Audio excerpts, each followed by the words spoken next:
Imagine walking the streets of a city 5,000 years ago. No asphalt, no motor traffic, yet with water systems, sewer drains, and urban layout so advanced that many modern cities struggle to replicate them.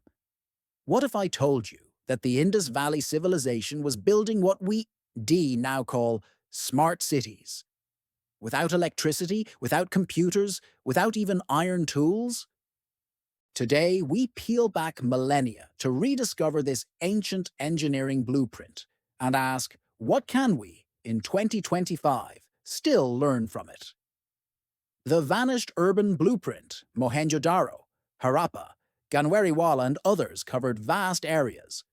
Mohenjo-Daro alone is estimated to have been 200 hectares. These cities were rebuilt multiple times, frequently after floods or soil depositions. But each time they retained the same grid layout pattern. Major streets intersect at right angles. There is a citadel mound, higher, fortified or elevated platform, separated from the lower town of residential zones. Standardization, bricks and structure. Bricks used throughout many Indus sites follow a consistent proportional ratio, 1.2.4 for thickness, dot width, dot length, in several cases. One set of fired bricks at Mohenjo-Daro, Harappa, measured numbered 7x15x29 sikit. Earlier bricks somewhat smaller, but preserving close proportionality. Different sizes were used depending on need, e.g., large bricks for covering drains or public structures, but these still often respected common shapes, common proportions. Residential layout and public spaces houses often arranged around courtyards. Many had their own wells and bathing spaces. Houses did not open directly onto main streets. Direct street facades were minimized. Instead, smaller lanes, galleys, or internal courtyards used. This separation helped privacy, security, and probably noise control. Ancient plumbing, the original smart infrastructure. Almost every house had internal drains from bathrooms and wells, connected via clay brick pipes to an underground substreet drainage network.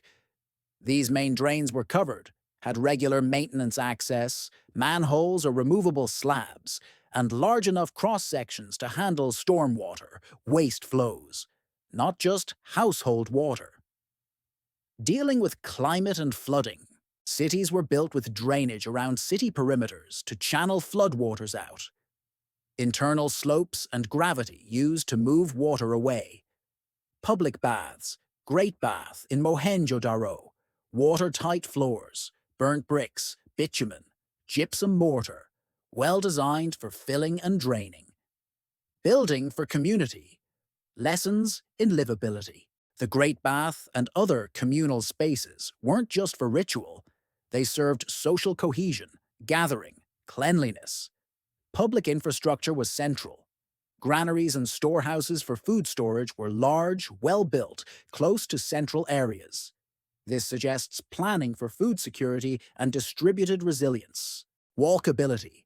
Because residential zones divided into blocks, with small lanes, wells, etc., daily life was local. People didn't need to travel far for water, sanitation, for markets. This kind of human-scale design supports healthier, more sustainable communities. Re-engineering 2025, applying ancient wisdom. Here's what modern smart cities should take from the Indus blueprint. Standardization is more than efficiency. When materials, bricks, modules are standardized, it makes maintenance, scaling, repair much easier. Less waste, more predictability. Distributed infrastructure instead of central dependency, private or neighborhood, wells, baths, minor drains, feeding into larger networks rather than everything depending on one big plant. That makes system more resilient when part of it fails, or flooded, or during climate extremes. Drainage and flood resilience built in early, not as afterthought slope design, perimeter drains, overflow systems. These need inclusion in master plans from day one. Many modern cities try to retrofit. It's harder and costlier. public spaces and livability. Invest in commons. The Great Bath, assembly halls, open courtyards had functions beyond utility. They anchored community, boosted hygiene, health, culture. Smart cities often focus too heavily on tech, IoT, sensors, and forget the human scale. Shade, gathering, walking, clean water, sanitation, circular systems, waste recycling, water reuse, systems for wastewater, stormwater harvesting, even using flood silt, etc. All these are implicit lessons. In 2025, with climate change, water scarcity, we need to design to reuse, buffer, harvest. What struck me? Their systems were durable. Kiln-baked bricks, waterproofing, modular road grids, built to last and be repaired. It's not flashy tech, it's engineering with foresight. If a civilization without modern tools, steel, complex machines could build cities that managed floods, handled sanitation, gave every house access to clean water and drainage, what's our excuse today?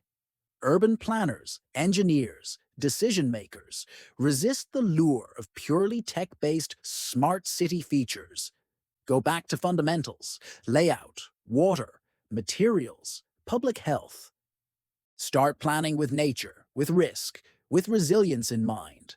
If the Indus Valley could build a smart city with mud, fired bricks, canals, courtyards, and gravity-fed drains, then in 2025, with all our tools, can't we build one that lasts centuries and serves everyone? Let's not build cities that look smart. Let's build cities that are smart.